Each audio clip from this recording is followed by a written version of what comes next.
Sabi nila, ang pagkakaibigan ay nasusukat sa panahon at tibay ng pinagsamahan. Maraming mga biro, tawa, galak, pagsubok o di pagkakaunawaan ang pwedeng dumaan. At minsan naman, may kailangan lumisan. Gaya na lamang ng kwento ni Jek at Duday na pinaghiwalay man ng maraming taon, ay pinagbuklod muli ng tadhana at ng musika.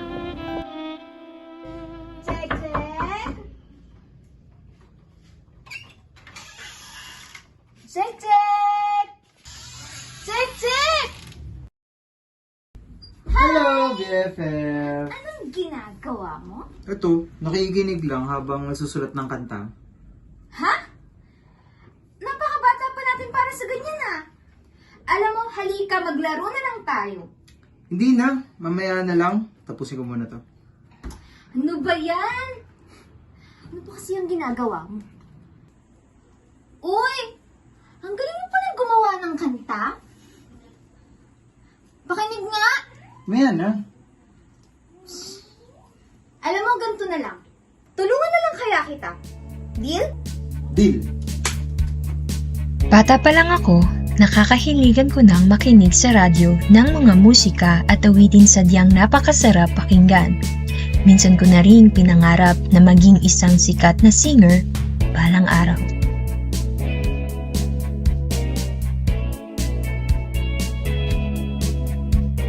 Siya si Duday, ang aking best friend.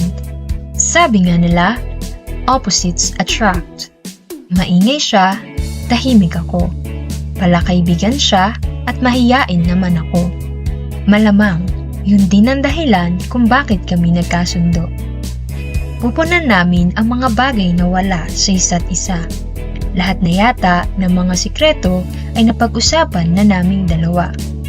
Hanggang noong tumungtong kami sa high school, ay sadyang hindi kami mapaghiwalay.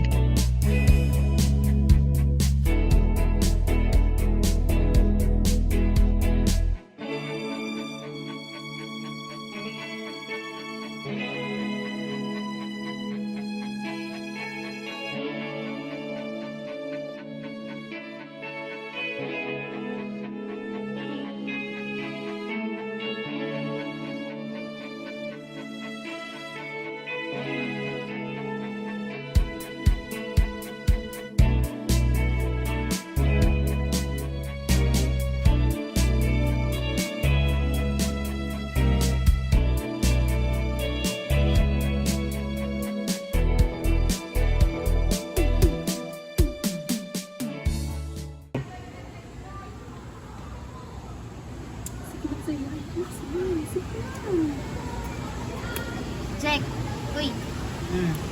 Alam mo ba may singing contest sa channel? Sali ko. Saan ka na? Sali ka. Gusto ko nga sana, kaso nahihiya ako eh. Hiya ka na naman.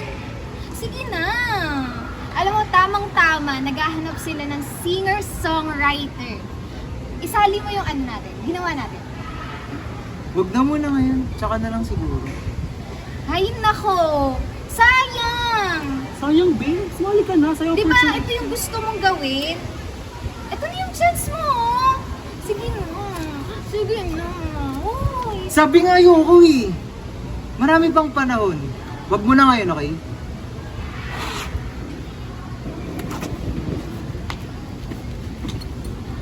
LQ Yorn? Hay nako. For a third party na naman ako ngayon.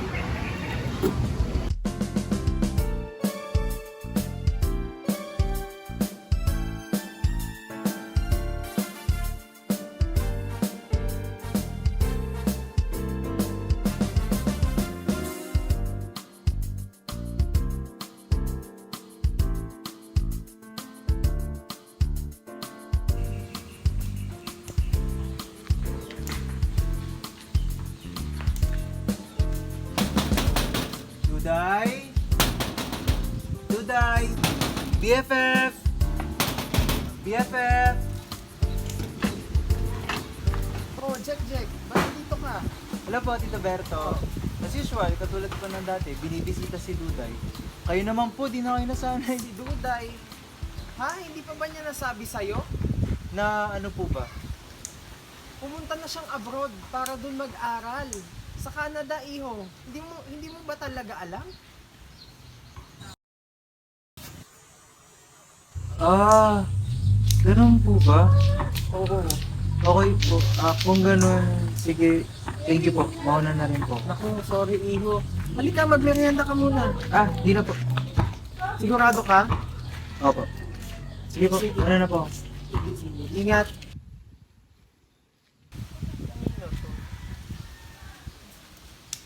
Jack, Jack! Jack, Jack! May nakalimutan ka!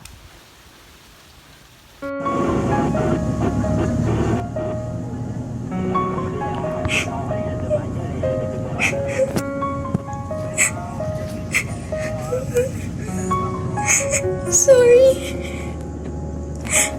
Pero hindi ko kayang magpaalam sa'yo, Jack. Hindi ko kayang iwanan ka ng ganun. Kailangan kong mag-aral abroad dahil ito ang gusto ng mga magulang ko para sa akin. Ito lang din ang nakikita akong paraan para maabot nating dalawa ang mga pangarap natin.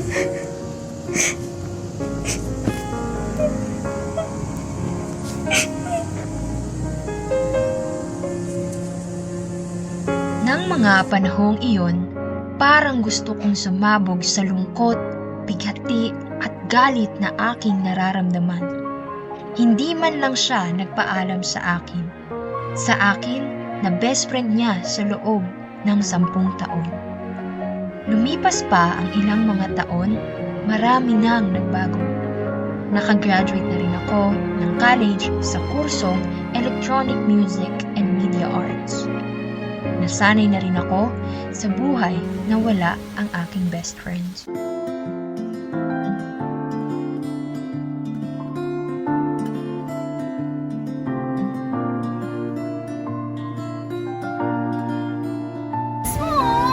Sige na.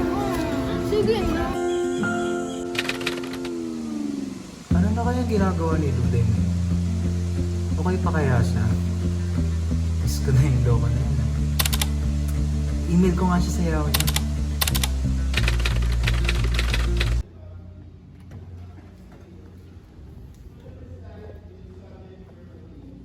Uy, Jack, kumusta na? Uy, kumusta siya sulat mo? Yes, Bon. Done na rin finally. Ito yung kantang hindi ko matapos-tapos dahil meron siyang hurtful memory para sa akin. I actually made it with a childhood best friend. I just want to release this to open up myself to other people and para makarelate din sila. Alam mo bro, that's a lot. Kasi it sounds like a hit, lalo na ngayon na you already have this 1,000 streamer on Spotify. It will be really a good thing for you. Sana nga. So, when's the release ba? Probably next week. Oh, I see. So, we'll see how it goes, no? Jack Jack, the newest artist of ABS-CBN Diamond Project. Congratulations!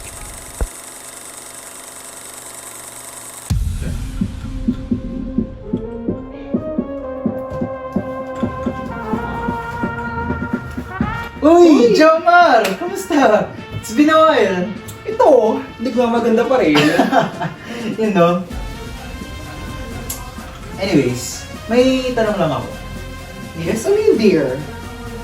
May kontak ka pa ba kay Duday? Kasi 2 years ko na siyang hindi nakakausap at hindi siya nag-reply sa mga emails ko. Though iniisip ko na lang, baka busy lang din.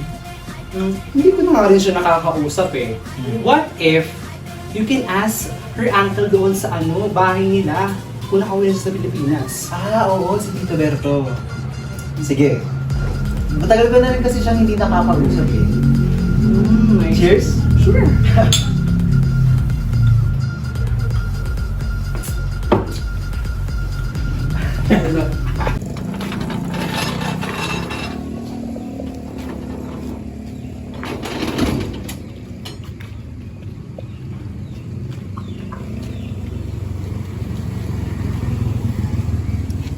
Oh, Jack, ikaw na ba yan?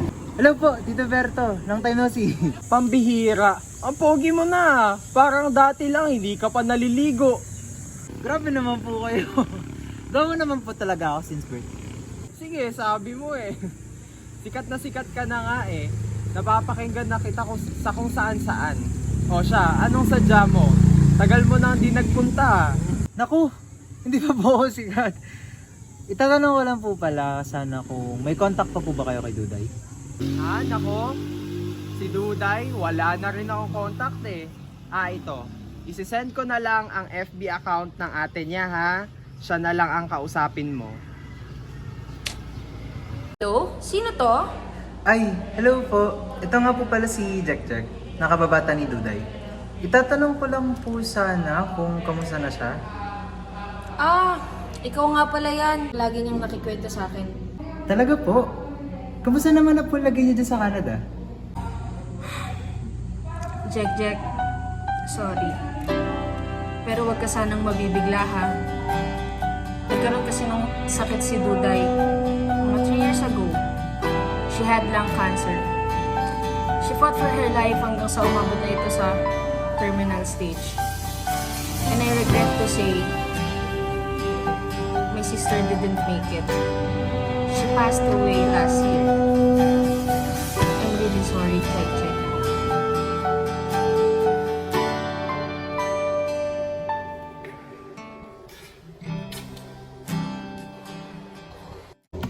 Direk, okay na po yung sounds and lights sa end ko. Okay. Direct, is everything good po ba? We already have 300,000 viewers on Spotify, Netflix, and other streaming platforms. Ah, sige. Ready na rin si Jack Direct. Okay, sige. Meron na tayong sounds and lights. Okay na. Camera, okay na? Okay na rin po, direct. Okay, sige. Okay, in 5 minutes, mag-start na tayo ha. Mag-ready na ha. Everyone, this is the moment that you have all been waiting for. Let's all welcome the baby boy of Asia, the one and only, Jack.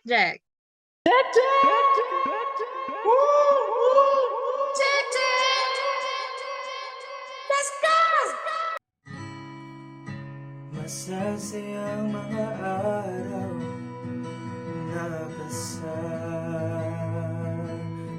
kita.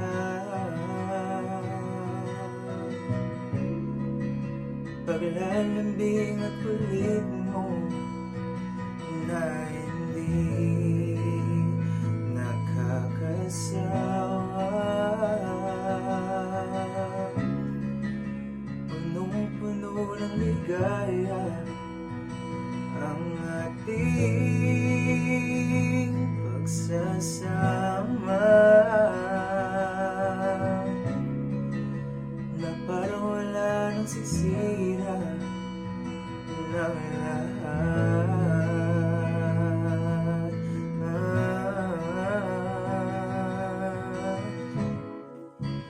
Bakit pa dumating ang oras na ito?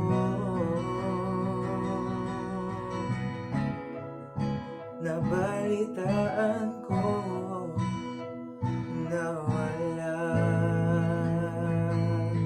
ka na.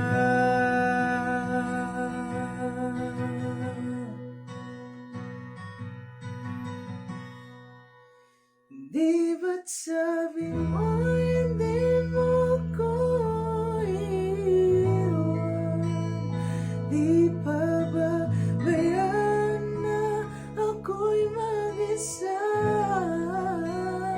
Di ba't sabi mo sabay tayong tatanda? Bakit bigla ka na lang nandyan sa kabilang buhay?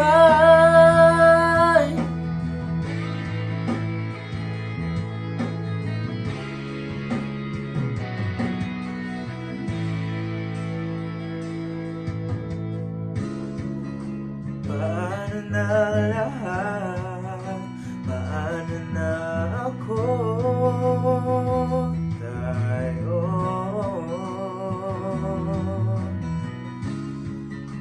hindi ba't sinabi mo sa'kin na sabay tayong mangangarap?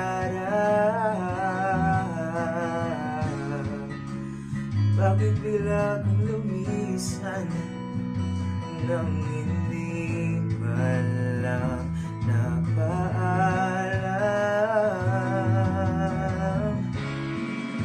Isang malamig na hangin ang iyong maghap sa akin.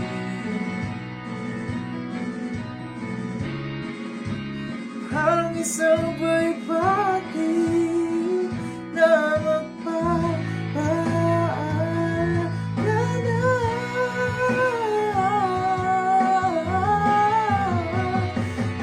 Sa panahong ito ng digital age, napakarami ng posibilidad na maabot ang ating mga paghahangad sa larangan ng entertainment, kung saan maaari nang sumikat sa maraming platforms at maabot ang ningning ng kasikatan. Mahalagang itanong sa sarili kung ano nga ba ang layunin ng lahat ng ito. Being famous is not enough. It must give us a sense of purpose. Ito po si Charot Santos na nagsasabi, ikaw ang bida sa kwento ng buhay mo. Kwento mo yan eh. Magandang gabi, mga kaklase.